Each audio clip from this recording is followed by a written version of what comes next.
What's up, everybody? Reviewfiend here. Today, I'm gonna be rating the Star Wars movies. That's the originals, the prequels, and the Disney sequels. That doesn't include the Star Wars Holiday Special, Solo, or Rogue One. With that, I'm gonna rank them from worst to best, in my opinion. Coming in at number 9 is Rise of Skywalker. Now, for me, this movie was a little bit fast-paced. Now, let me get into it, because it's like, we go to Lando, who has a dagger with Sith inscriptions on it that will take him to the planet Exegol, which then C-3PO can't read, and then they have to go and find Poe's old friend Zori to decipher it. And it's just like it goes from planet to planet to planet, and there's not enough time to digest the movie at all, at least in my opinion. Going back to the characters, too, most of them are pretty much pointless. Like, all Lando's there for is to give him the dagger, Zori's there to decipher it, and then it's like Poe and Finn do nothing in the movie at all, really, besides follow Rey around. And then Janna's only there to show up and ride this alien horse. I don't know the creature's name, but that's the role. I don't know. If there was more time to digest the surrounding and digest the characters, maybe it would have been better. Also, speaking of other characters, the Knights of Ren, all they did was just stand there and look intimidating. What was up with that, you know? I feel like they could have done a lot more. Another note, what was up with all the death fake-outs? They couldn't commit to it. I'm glad that they didn't kill Chewbacca off. No one wants to see Chewie die. But imagine how much his death would have impacted the movie. I'm glad it didn't happen, though, just in my opinion. But they couldn't commit with C-3PO after his speech of, "You're my only friends I've ever had." They couldn't commit to him dying either. I think that would have been more of an impact with that speech, because even he comes back. So, that's another gripe I had with the movie.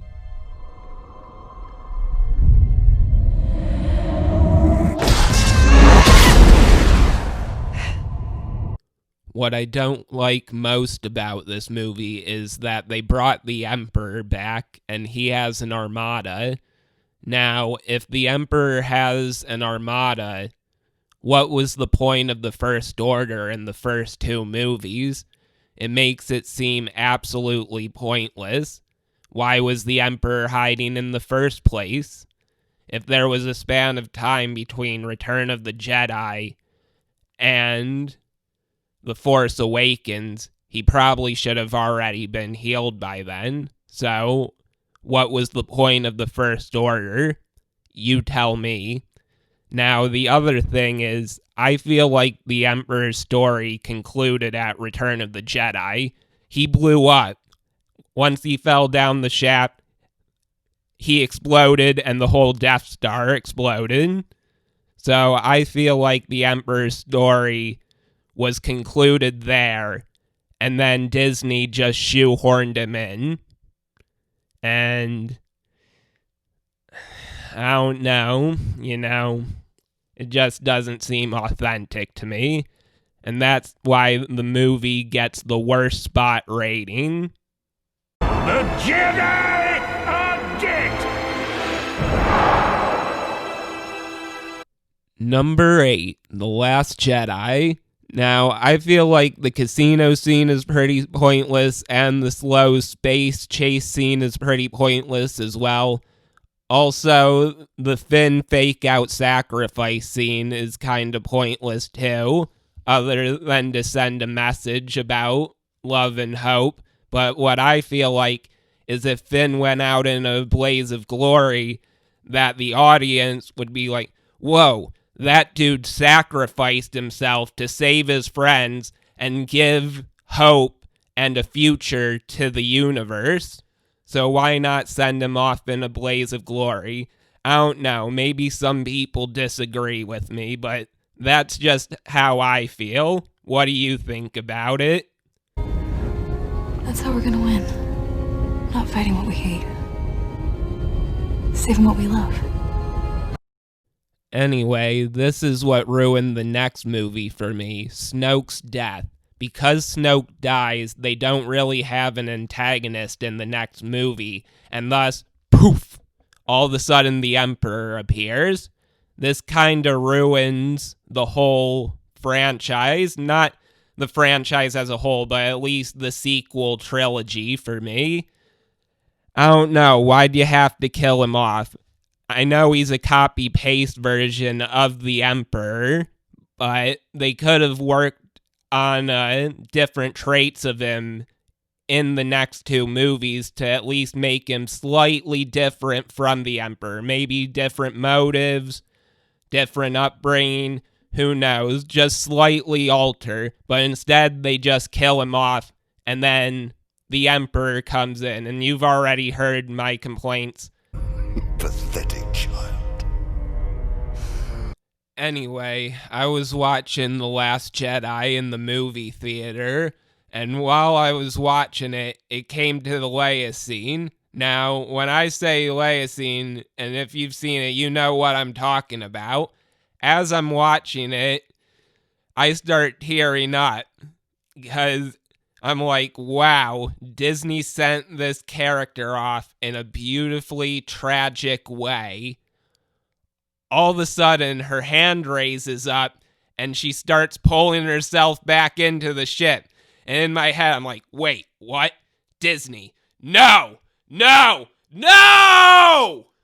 That scene ruined it for me, because I was tearing up at the beginning of it, going, wow, how beautifully tragic this send-off is, to being very disappointed by the end of the scene. Another note is that it was pretty lame that Luke showed up as a Force ghost instead of actually showing up to battle Kylo. I thought it was pretty lame personally myself. I would have liked to see an actual lightsaber battle. I don't know, what do you think? Let me know down in the comments. The only positive I can say about Star Wars The Last Jedi is that they conveyed that anybody can use the Force through the little boy picking up the broomstick at the end of the movie.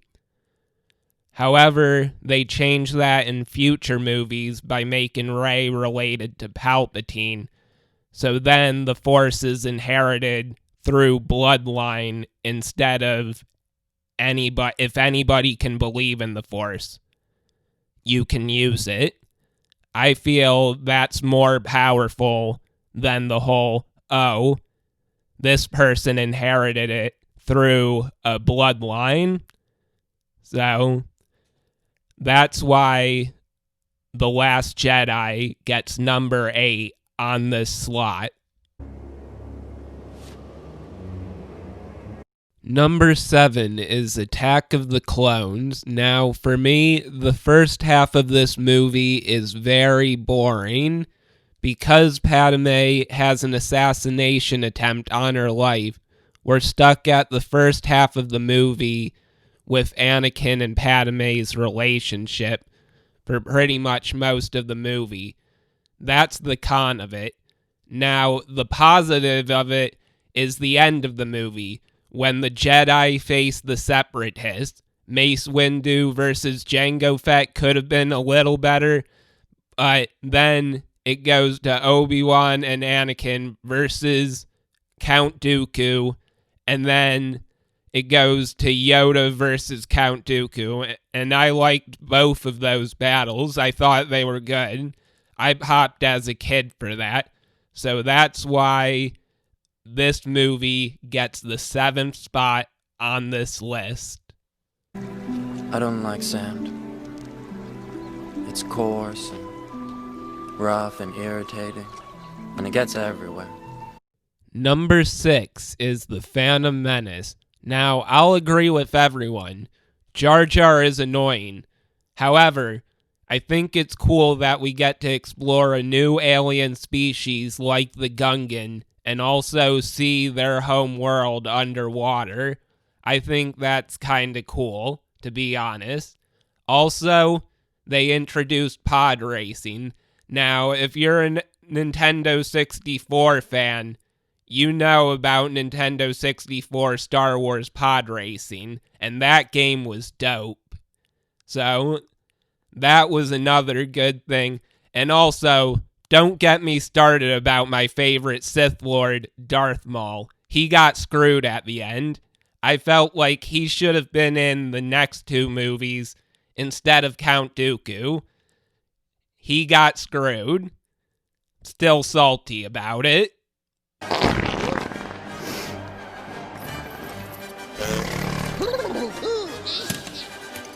Coming in at number 5 is The Force Awakens. Now, this movie is the bland milquetoast of the franchise. It basically rinses and repeats the whole story, for the most part, of A New Hope. And the only positive I can say for it is at the time it gave hope to Star Wars fans. That's it.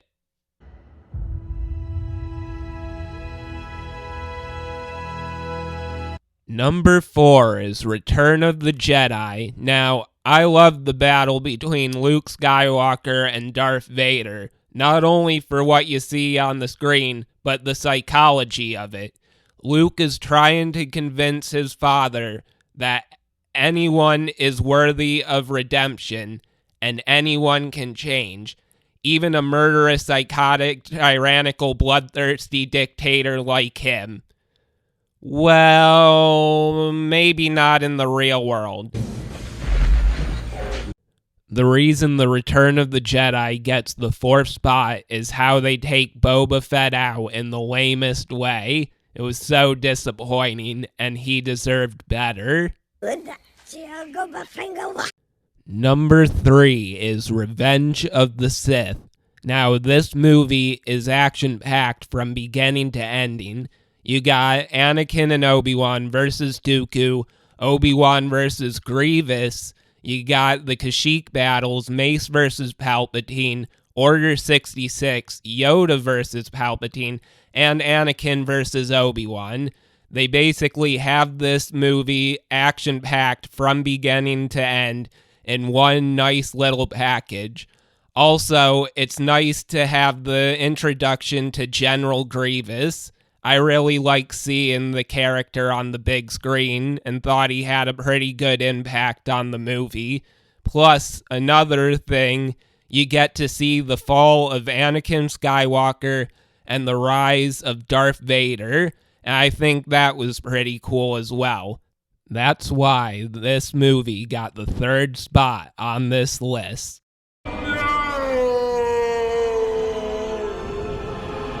Coming in at 2nd place is A New Hope. Now, this is the start of Star Wars. This is where you meet Luke Skywalker, Obi-Wan, Han Solo, Leia, Chewie, C-3PO, R2-D2, and it's also the first look you get at Darth Vader, and also the Millennium Falcon as well. Yes, I bet you have. Also, I love the battle between Obi-Wan and Darth Vader.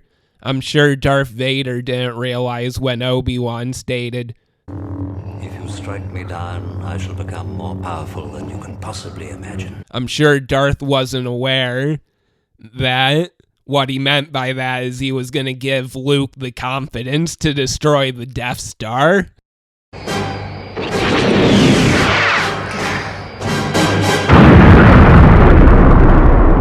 Another note I wanted to add was that this movie introduces you to the Force.